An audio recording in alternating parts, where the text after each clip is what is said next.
Hello and welcome. We all think we know yoga, right? The poses, the breathing, the mats. But today, we're going way deeper. We're pulling back the curtain on the secret history of yoga. And trust me, it's far more revolutionary than you can imagine. So let's just start with this one massive idea. What if yoga isn't just exercise? What if it's a 5,000-year-old operating system for human consciousness? A piece of ancient technology just waiting for us to boot it up? So really get this, you have to see the timeline. We're about to travel from a mysterious seal found in the Indus Valley through a totally godless philosophy to a sage who literally wrote the code for the mind, all the way to today where modern neuroscience is proving these ancient masters were right all along. It's going to be a wild ride. Okay, so let's start at the beginning, but probably not the beginning you're thinking of. We're going to dive into yoga's pre-religious roots, its shamanic origins, and the, believe it or not, atheistic maps that first charted our inner cosmos. For this, I turn to the timeless wisdom of the sage. Observe the Pashupati seal from nearly 5 millennia ago. This is profound. Long before the holy Vedas were ever chanted, we see a figure seated in a yogic posture. This tells us yoga did not begin as religion. It was born as a primal technology, a tool for survival, for mastering the wilderness within, and for taming the chaos of the world without. The secret history of yoga rests upon two mighty and often overlooked pillars. The first is this raw, shamanic impulse to gain control over one's own inner state. The second came much later, the philosophy of Sankhya, a radical intellectual system, an atheistic blueprint designed to dissect the whole of reality, piece by piece without any mention of a creator god. At the very heart of Sankhya lies a luminous dualism. There is Purusha, pure, silent, unchanging consciousness. It is the witness. And then there is Prakriti, all of creation, the entire material world, dynamic and in constant flux. The goal of this entire cosmic play is to realize that you are the witness, not the storm. This is where it gets so cool. A pivotal figure, a sage named Patanjali, comes along. He takes these ancient shamanic practices and this incredibly radical philosophy and forges them into something new, a practical, step-by-step code for hacking the human mind. The entire science is contained in this one sutra, Yoga Chitta Vritti Nirodha, which basically means yoga is the stilling of the fluctuations of the mind.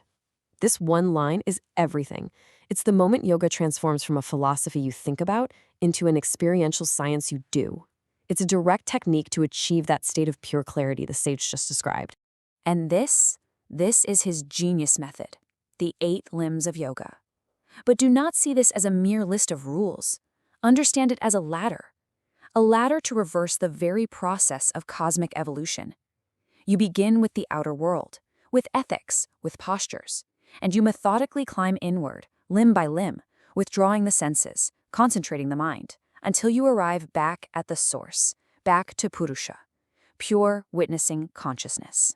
And then, much later, this system evolves into what most of us see in studios today, Hatha Yoga. And this was another game changer.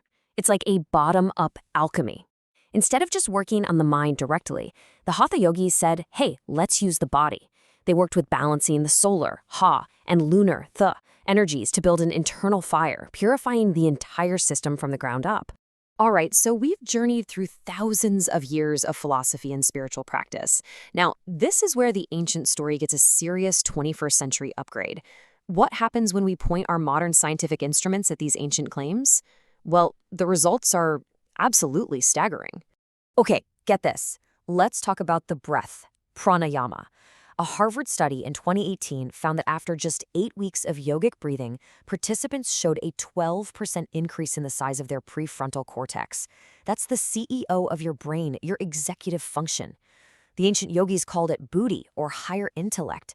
They knew breath could literally build a better brain, and now we have the scans to prove it. And it's not just about what grows, it's also about what shrinks.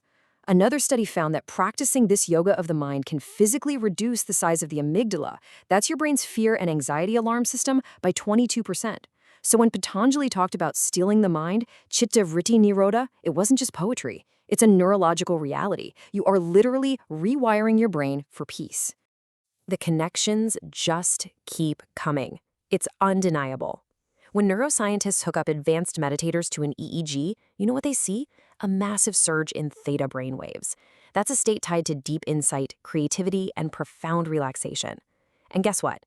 This scientifically measurable state perfectly matches the description Patanjali gave thousands of years ago for dhyana, or deep meditation. So all of this leads us to a really mind-bending question. What if these ancient rishis, these sages, were actually proto-neuroscientists? And could their most way-out concept, Purusha, the pure silent witness, actually have a parallel in quantum physics? I'm talking about the quantum observer, whose very active observation seems to shape reality. It's a wild thought that connects the oldest wisdom to our absolute newest science. Okay, so we've been on this epic journey, right? Through ancient history, deep philosophy, hard science. But what does any of this mean for you, sitting here watching this right now? Let's bring this all the way home. Because here's the most important takeaway. The real secret is this. This isn't just the history of yoga. It's the hidden timeline of your own potential. It's the story of your own consciousness, waiting to be unlocked. Just think about it for a second.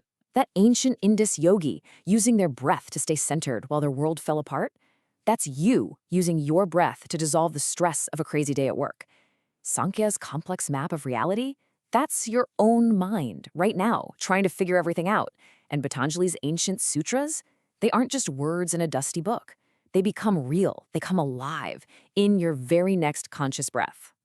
So the real question that this entire 5,000-year history leaves us with isn't some big philosophical puzzle. It's actually deeply personal.